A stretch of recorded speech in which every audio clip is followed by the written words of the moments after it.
है। हमारे देश की सरकारें ये कहती हैं कि कृषि अगर लाभकारी हो गई तो नेताओं की राजनीति डूब जाएगी। नेता ये कहते हैं कि राजनीति चलाने के लिए गरीबी रहनी ही चाहिए, भूखमरी होनी ही चाहिए, बेरोजगारी होनी। मैं आपको बिना किसी लाग लपेट के कहता हूं, एक भूतपूर्व प्रधानमंत्री थे जो अब जीवित नहीं है, उनका नाम था चंद्रशेखर। एक बार मैंने उनसे ये बात की जो आपने मुझसे की कि कृषि को लाभकारी क्यों नहीं बना सकते, क्या मुश्किल है, आसान काम है। तो उन्होंने कहा आसान तो है, बनाना भी है, आसान है, कोई मुश्किल नहीं है, कुछ कानून में फेरबदल करने की जरूरत है। एक एग्रीकल्चरल प्राइस कमीशन एक्ट है, उसको हटा दो, पूरी कृषि लाभकारी हो जाएगी, आराम से हो जाए। फिर मैंने कहा क्या मुश्किल है?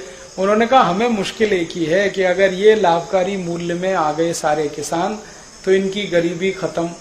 ये गरीब नहीं रहेंगे तो हमको नहीं पूछेंगे, हमारी राजनीति नहीं चलेगी, हमको माला कौन डालेगा, हमारी जय जयकार कौन करेगा, हमारी जिंदाबाद कौन करेगा, ये तो नहीं करेंगे, क्योंकि ये तो हमारे जैसे हो जाएंगे। फिर इसलिए हम चाहते हैं कि ये गरीब के गरीब ही रहें, इसलिए हम नहीं चाहते कि इनको लाभकारी मूल्य मिले। तो मैंने कहा ये आप कह रहे हैं? उन्होंने कहा ये मैं नहीं कह रहा हूं, सभी प्रधानमंत्री यही कहते हैं, बस अंतर इतना है कि मैं खुल के कह रहा हूं, बाकी पर्दे के पीछे कहते हैं। तो कोई सरकार नहीं चाहती कि गरीबी, भुखमरी, बेकारी खत्म हो, क्योंकि उससे उनका आधार ही खत्म होता है।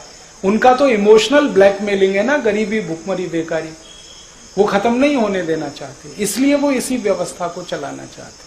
अब आपके ऊपर है कि आप इसको ताकत लगा के खत्म कर दें तो व्यवस्था आपके हिसाब से चलेगी। ये हमारे लिए है मुख्य बात समझनी। बहुत आसान है, कृषि लाभकारी हो सकती है। आप सिर्फ इतना कर दो कि जैसे उद्योगपति अपने कोई भी उत्पाद का भाव तय करता है, वैसे किसान अपने हर उत्पाद का भाव खुद तय करेगा, बस बात खत्म हो गई। उसको जो लगता है गेहूं बेचेगा उस भाव में, उसको जो लगता है चावल बेचेगा उस भाव में। अगर जूता बनाने वाला मोची अपने जूते का भाव तय कर सकता है तो गेहूं पैदा करने वाला किसान क्यों नहीं कर सकता अपने गेहूं का भाव तय? अपने हिसाब से तय कर लेगा। जिसको खरीदना खरीदे, नहीं खरीदना ना खरीदे। जैसे जूता होता है, चप्पल होता है, टूथपेस्ट होता है, टूथब्रश होता है, इनके भाव सरकार तय करती है क्या? वो अपने भाव खुद तय करते हैं। किसान को भी छोड़ दो, अपने भाव तय कर लेगा, तो उसमें सब चीजें जोड़ेगा वो, है जी। हाँ, तो आप ये जो क्रेता का किस्सा है ये विक्रेता का कर दो। जैसे पूरी इकोनॉमी में विक्रेता भाव फिक्स करता है, ऐसे ही किसान की इकोनॉमी में विक्रेता फिक्स करेगा। इतना ही करना है, पूरी कृषि लाभकारी हो जाएगी।